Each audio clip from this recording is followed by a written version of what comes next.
Bonjour, aujourd'hui nous allons vous montrer comment prendre l'indice de réfraction. Vous aurez besoin donc du réfractomètre, de la solution de méthanol qui est notre solution de nettoyage, d'un liquide à mesurer, d'une pipette Pasteur et de papier Kimtech. Donc, avec la vis de gauche, on va ouvrir la fenêtre du réfractomètre et venir nettoyer à l'aide du méthanol la petite fenêtre qui est ici. On met quand même pas mal de méthanol pour s'assurer qu'il n'y a pas de liquide d'une mesure précédente. À l'aide de la pipette Pasteur, je vais venir chercher quand même pas mal de gouttes d'acétone.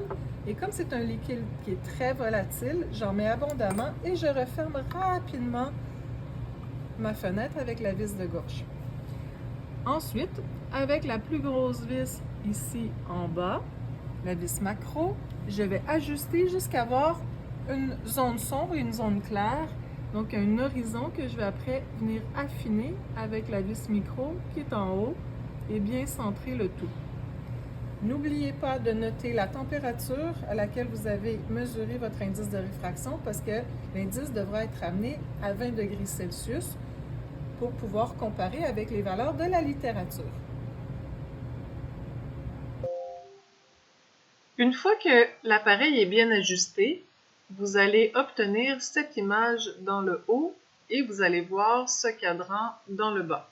Vous allez effectuer votre mesure sur l'échelle du haut dans le cadran du bas. Donc, un indice de réfraction à 4 décimales. Je vois ici 1,32 suivi de 7 petites graduations.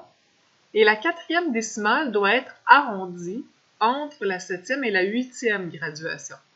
Je vois que je ne suis pas tout à fait à la moitié entre les deux, donc j'estime environ à 4. Je vais donc lire 1,3274. N'oubliez pas que c'est un appareil gradué et donc que l'incertitude est la moitié de la plus petite division.